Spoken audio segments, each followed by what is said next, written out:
This is Jimmy from Stroke of Luck Radio. Today I'm here with Chris Vidal. Thank you for having me in your shop. What's up, Jimmy? What's going on? Not much. I'm chilling. All the way from the big down under. Yep. Heard this guy's a good cunt. Anybody can confirm that? Yeah, hopefully they can.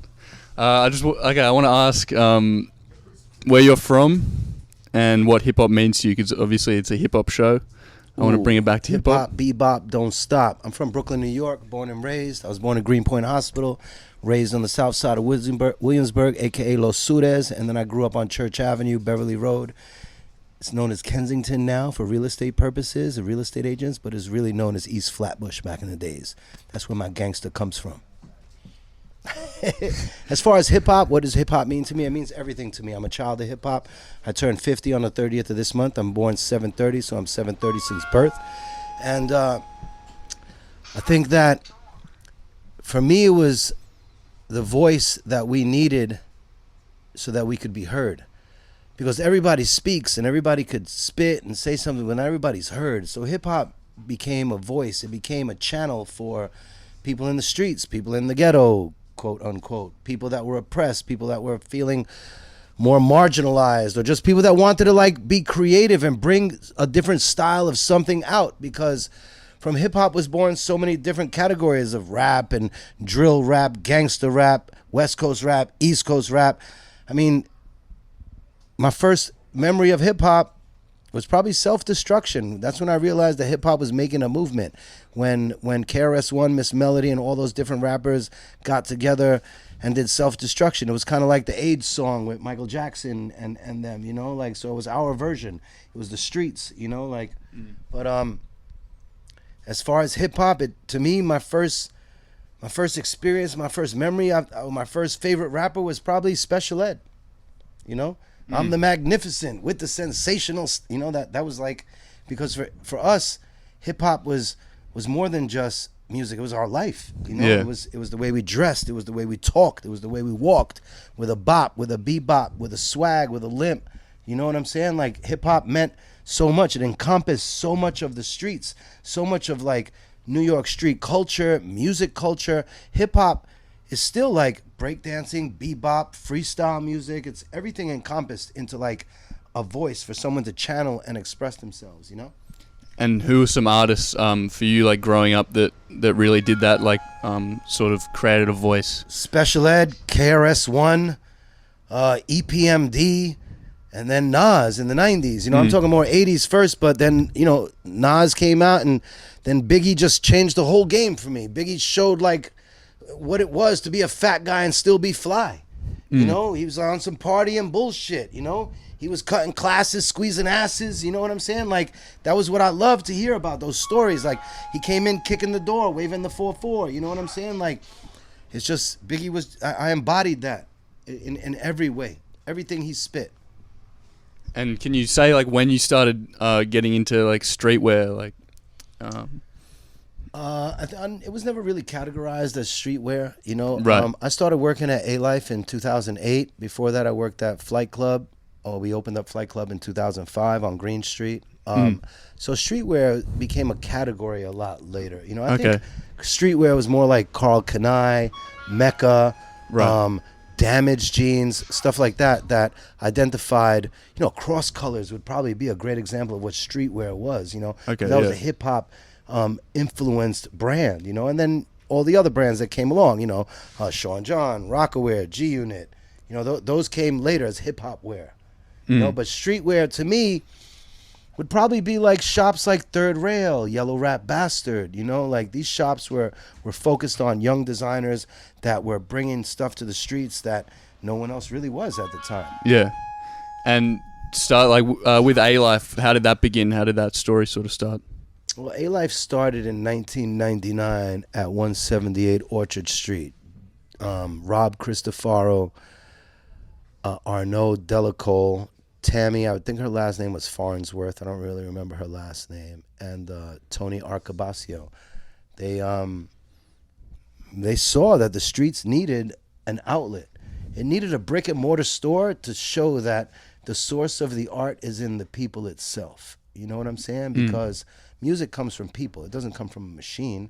You may use a machine, but the music comes from the person, the vocalizing, the conceptualization of the song, the idea, the hurt, the expression, the feeling that comes through it. So Alife was just put there to be an outlet for that. You know, I mean, we did concerts with everyone from Raekwon, Ghostface, Q-Tip, Moby, John Mayer. A$AP Rocky's first concert was in the backyard of Alife in New York. Drake's first concert in New York was in the back of Alife. Go on YouTube and look Alife Thank Me Now or Thank Me Later. It's my video. I don't remember it. Me and Cliff Christopher, Rob's brother, the Crystal Pharaoh. Nas's concert in the back of Alife was probably one of the most legendary like concerts ever. For him to do that in the Lower East Side, it was epic, you know, before people were using the word epic. You know, it was 2006 or whatever it was, 2007. Q-Tip and Moby. We did Scarface from Ghetto Boys and Living Color. You know what Living Color is? No. Cult of Personnel. The first black metal group in the 80s or 90s that like really did something, you know? Not Danny Glover, something Glover is in that band, and a whole bunch of, you know, epic and legendary dudes. When did like the shows start becoming a thing at Alife? Like, you said it started in 1999. Every month? Yeah. No, the first show wasn't in 1999. The first show was probably in 2001 when Alife moved to Rivington Street and opened up the Rivington Club. That was October 10th, 2001. 10/10/01 was the day those doors opened. I remember because, it's just because I remember, because I'm old and shit like that. You know? That's what happens when you get old. You just remember shit. What are some of your personal favorite shows at Alife? You mentioned the Nas one. I mean, the Nas one, the Drake one, 3-6 Mafia was really dope. My favorite show was 2010 Go Green Cypress Hill. We did a 420 inspired event, you know, before legalization, and we gave out about 500 instruments, you know, joints, cones for people to enjoy themselves. Yeah. We had Ninja Sonic open up for Cypress Hill, and the moment that I passed Be Real, that blunt, my blunt, and he took my blunt from me, I was like, bucket list, bingo! I got to smoke a blunt with Be Real. How I could just kill a man. I'm heading up the boat, you know what I'm saying? Like I'm heading up the river in a boat in old pad. That, for me, was epic. That made me carry a hammer in my jeans and an axe later, just because I thought I was gonna do that stuff. That would have been surreal, like sort of being able to like organize shows like that, and then being witness to these like smaller shows. Not just witness, I've videoed every show that I worked at the store for. You know what I'm saying? So in the X amount of years, we've got a bunch of videos, footage, 3-6 Mafia, like I said, Scarface. We did Ghostface and Bad Bad Not Good. We did Raekwon a bunch of times. We did Redman. We did Prayers. We did Surfboard, Nokia, Princess Nokia, McConan. Yeah, the list goes on and on. You know, like the 3-6 Mafia was pretty legendary because somebody creeped up on the roof and threw a bucket of paint down on the people that were watching. So everybody got hit with like gray paint at some point. That shit was crazy. But they was tight. I got to drink out of the gas can with, what's his name? Project Pat? Yeah, Project Pat. That shit was epic, bro. Out of a gas. All right. I don't know what the fuck I drank.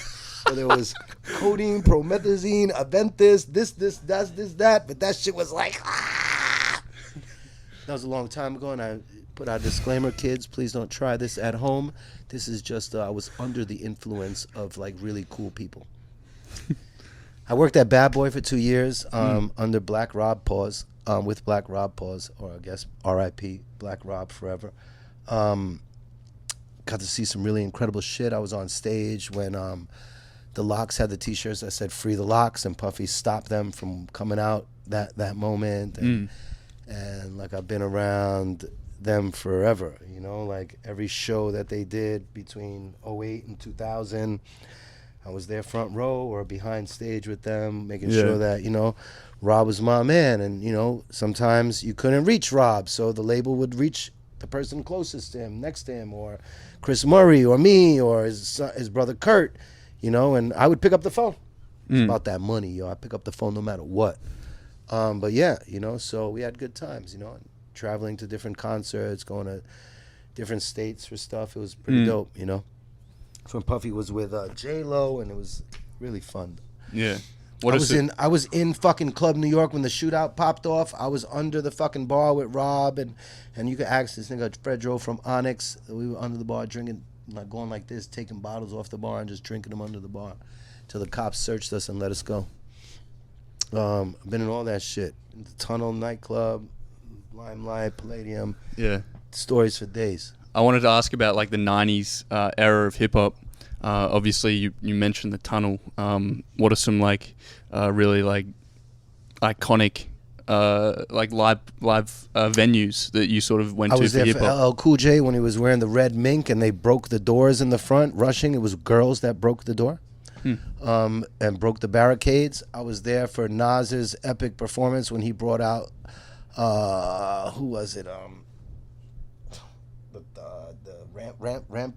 What was his homie's name? Bravehearts and all that. I mean, I was there for Whoa at the Tunnel. There's footage of that. I was there for. I mean, I can't even. So much drugs, I can't even remember. I was there. There was a half pipe one time. It was like State Your Business. It was Joey IE. He's a huge producer. He had a group called State Your Business from Brooklyn. Sean S.A., Joey IE, Peter, and his brother Dame, DJ KO, and Sneakerhead. These are all like dudes from Brooklyn that were like killing it in the hip hop scene at the time. Yeah. You know, Nonfiction, Ill Bill in them. You know, like it was. Hip hop is just it's a lot more than just like what people consider as like big stars, you know. Hip hop is really the battle rappers. Like when Jin was on 106 and Park, that was the homie, you know. Like hip hop is so much more than just like making a song and putting it on the radio. You know, it's all about battle rap and underground and backyards and barbecues. You know, like hip hop started at a barbecue in 1973 with Grandmaster Kaz, Kool Herc, and which we're about to celebrate. You know. Yeah. But it's hard to like classify hip hop because all the different categories that came out of hip hop, because hip hop is just one big label for it, you know. It's just